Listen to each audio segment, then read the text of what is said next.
forced labor, kidnapping, arson, bribery, and the obstruction of justice. Let me say a little bit more about the charges. The indictment alleges that Combs abused and exploited women and other people for years, and in a variety of ways.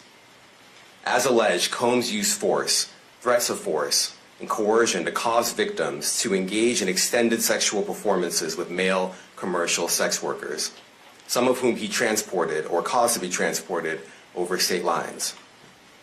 Combs allegedly planned and controlled the sex performances, which he called freak-offs, and he often electronically recorded them. The freak-offs sometimes lasted days at a time, involved multiple commercial sex workers, and often involved a variety of narcotics, such as ketamine, ecstasy, and GHB, which Combs distributed to the victims to keep them obedient and compliant. As alleged, when Combs didn't get his way, he was violent, and he subjected victims to physical, emotional, and verbal abuse so that they would participate in the freak-offs, and that Combs hit, kicked, threw objects at, and dragged victims, at times by their hair. On one occasion in March of 2016, that conduct was captured on video and later reported in the media. Specifically, Combs kicked, dragged, and threw a vase at a victim in a Los Angeles hotel when the victim was attempting to flee. As alleged, these assaults often resulted in injuries to the victims, which took days or weeks to heal. In addition to the violence, the indictment alleges that Combs threatened and coerced victims to get them to participate in the freak-offs. He used the embarrassing and sensitive recordings he made of the freak-offs as collateral against the victims. And the indictment alleges that he maintained control over the victims in several ways, including by giving them drugs, by giving and threatening to take away financial support or housing, by promising them career opportunities, by monitoring their whereabouts, and even by dictating their physical appearance. Because of all of this, the indictment alleges that the victims did not believe they could refuse Combs without risking their security or facing more abuse.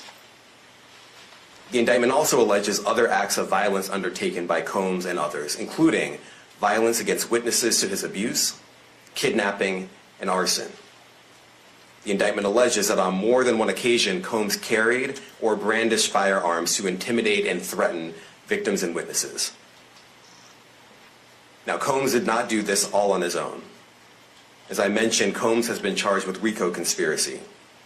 He used his business and employees of that business and other close associates to get his way. Those individuals allegedly included high-ranking supervisors in the business, personal assistants, security staff, and household staff. The indictment alleges that those individuals facilitated the freak-offs. They booked the hotel rooms and stocked them with the supplies, including drugs, baby oil, personal lubricant, extra linens, and lighting. When the hotel rooms got damaged, they helped clean it up. They arranged for victims and commercial sex workers to travel for the freak-offs, and they delivered large quantities of cash to Combs to pay for the commercial sex workers. The indictment also alleges that they helped Combs cover up his crimes. During the March 2016 incident at the LA hotel that I mentioned earlier, a member of the hotel security staff intervened, and Combs attempted to bribe the staff member with a stack of cash to make sure that what happened was kept quiet.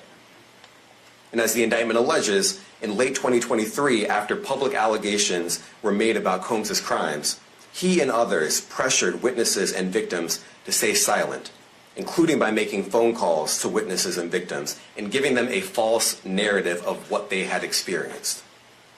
And as alleged, Combs used others to help conceal his abuse by monitoring and preventing victims from leaving a location in order to hide their injuries, or by locating and contacting a victim who had attempted to flee. As part of this investigation, in March of this year, special agents from HSI executed search warrants at Combs' residences in Miami and Los Angeles. They also executed a warrant for Combs' electronic devices. During those searches, agents seized evidence of the crimes charged in this indictment. They seized firearms and ammunition, including 3 defaced AR-15s and a large capacity drum magazine. They also seized evidence of the freak-offs, electronic devices that contain images and videos of the freak-offs with multiple victims. And they seized cases and cases of the kinds of personal lubricant and baby oil that Combs' staff allegedly used to stock hotel rooms for the freak-offs, more than 1,000 bottles altogether. Here are some of the items that we recovered during the searches.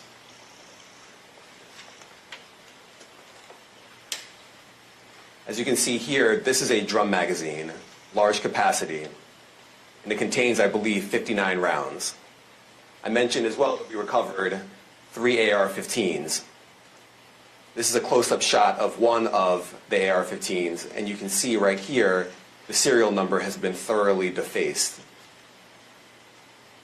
Another picture of more ammunition and parts of 2 AR-15s right there.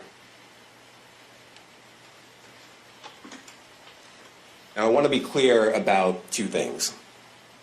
First, this office is determined to investigate and prosecute anyone who engages in sex trafficking, no matter how powerful or wealthy or famous you may be. No one should doubt our commitment on that.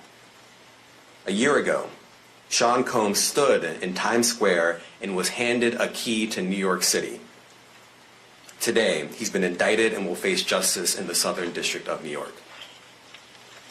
Second, we are not done. This investigation is ongoing, and I encourage anyone with information about this case to come forward and to do it quickly. Anyone with information can call 1-877-4HSI-TIP.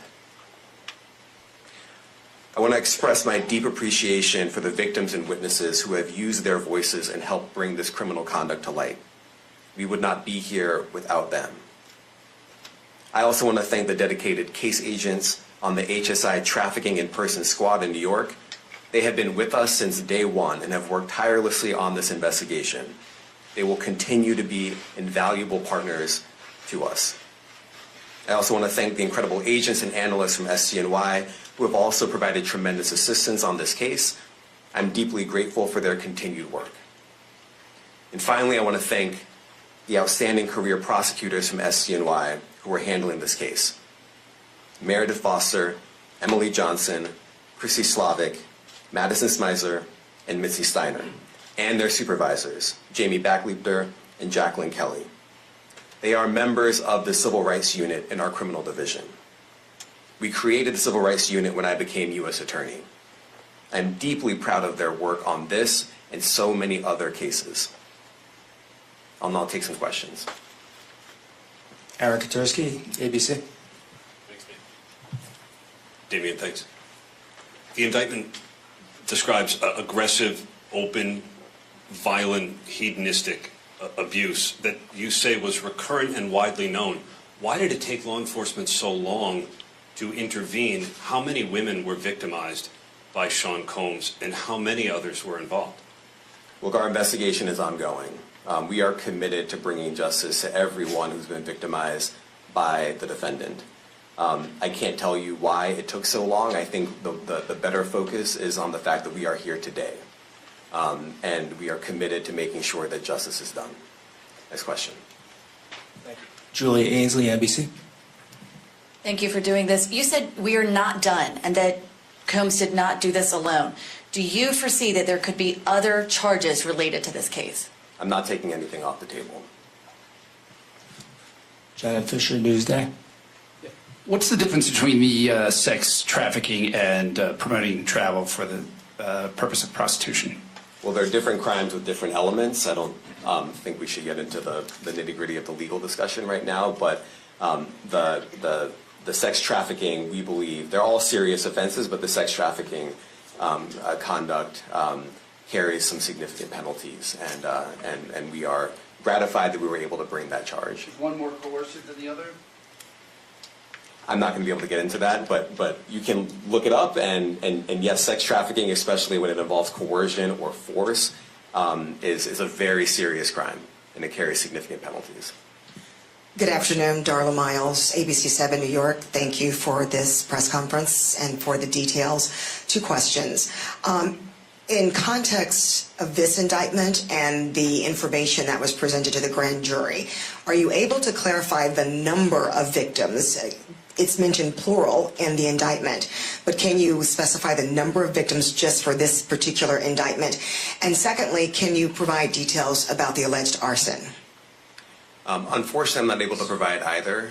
The number of victims, you are correct. We are intentional in saying multiple. The details of the arson incident are limited to what we have in the indictment and also the detention letter that we filed, which contains more details than the indictment does at various points. But we don't have anything more beyond that. Next question. Lynn Tran, CNN. Are any of his accomplices or associates under investigation? And additionally, could he face any more charges? So the investigation is ongoing. That means both as to him and to anyone else who we believe committed the crime with him. Next question. Juliet Papa. Hi, good morning from 1010 Wins. Any indication that some of the women or victims here were imprisoned in his residences, and did he have locations where he kept them, and were not allowed to leave? And also, he's indicted here, although there were searches and raids in LA, Miami. Why in New York? Well, I'm biased. I'm the U.S. Attorney in the Southern District of New York. I think that we have an outstanding track record of bringing some of the most impactful, sprawling, complex, difficult sex trafficking, human trafficking, labor trafficking, you name it. The Southern District of New York can do it, and so we're very proud of that. And so the scope and complexity of this investigation isn't something that we ran from. It's something that we embrace, and we will continue to do that. As to your question about whether he imprisoned anyone, all I can say is that, I mentioned this March 2016 incident where something was caught on video where a victim was attempting to flee, and there was violence that was associated with it. Was that at the residence or a hotel? That was at a hotel. Matthew Lee, Inner City Press. Thanks a lot. Does your office intend to seek remand, or are you reaching a bail package? And if you're willing, how would you contrast this with the R. Kelly case in EDNY in terms of the elements? Thanks. So we will be seeking detention. We have filed a letter laying out our reasoning for seeking pretrial detention. I'm not going to be able to expand beyond what's in the letter, but it contains all of the reasoning, and it contains the law as well. There is a presumption of detention in a case like this, and we think that's warranted. John Anise, New York Daily News. Thank you. I was hoping to get some more detail about the searches of his residence, the guns, the cases of lubricant, and the videos. Where were they found amongst his residence? Were they all scattered around the houses in one place? I kind of wanted to just get a better picture of how that stuff was found. Well, look, I think that some of the details that you're seeking are in the detention letter. So, for instance, some of the AR-15s, 2 of the 3 defaced AR-15s were found in his bedroom closet in Miami, broken down into parts along with magazines with ammunition loaded in them. So some of that detail is in the detention letter. Beyond that, I'm not going to be able to get into where other items were stored. Ben Kochman, Post. Hey, thanks for doing this. Your office was the office that had been prosecuting Jeffrey Epstein before he died in custody. I have not read your detention memo yet. It's the first thing I'm going to do after this ends. But does the memo address, or is your office concerned with Combs' safety in custody, given what happened with Epstein? So we are concerned with anyone's safety whenever they are detained prior to trial. It's part of our obligations to keep people safe as well. It's part of the criminal justice system. So, but I do not draw any sort of connection between Jeffrey Epstein's suicide and what may or may not happen to any other defendant while they are detained pre-trial. And of course, the decision whether to detain the defendant will be up to a judge. Our position is that pretrial detention is warranted under the law and based on the facts of this case. and I'll leave it at that. Are some of the prosecutors on this case some of the same prosecutors that had been handling that or that worked on the Maxwell case? So I'm not going to get into the staffing. I will say that this team, this group of AUSAs, this incredible group has been working on this case around the clock, and they've had their hands full. Next question. Gus Rosendale, NBC News. Good morning, sir. Combs' attorney said that his client has been cooperative with investigators. He said that this morning. I was wondering if you would have a reaction to that. Let me just say this. I think that generally with increasing frequency, the word cooperative or cooperating has taken on tremendous elasticity, and it no longer really bears any relation to what the word means when we use it in a very specific context. So responding to lawful process and the like does not qualify as cooperation when we use that term here. Mike Sisak, AP. Thanks. To that end, was there any discussion of Mr. Combs surrendering? I understand he was taken into custody at a hotel in Manhattan last night, and maybe that wasn't the plan. Can you elaborate on how that came about and why that was? I'm not going to be able to get into any sort of operational details as to how he was taken into custody and when. He is in custody right now. He will be appearing in court later today. Was there any discussion of him surrendering, given they claim he's cooperating? I'm not going to be able to get into law enforcement tactics or operations.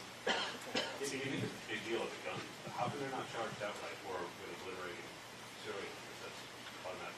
Well, I can't get into the charging decision. It is very meaningful to us that weapons were possessed, as we allege in the indictment. Part of the reason why this conduct was so pervasive and harmful was because victims and others didn't necessarily feel comfortable denying him his wishes, as we allege, because of the presence of firearms. I should leave it there. Thanks. Last question, Jacob Shamison. Jacob Shamsian, Business Insider. Thank you. Given that he's the sole defendant in this case and that you allege he's part of a conspiracy that involves members of his companies, do you anticipate a superseding indictment that bring allegations against other members of his companies or other co-conspirators as well? I can't take anything off the table. Anything is possible. Our investigation is very active and ongoing. And I think a lot of you who cover this office know that when we say such things, that developments are certainly foreseeable, but I cannot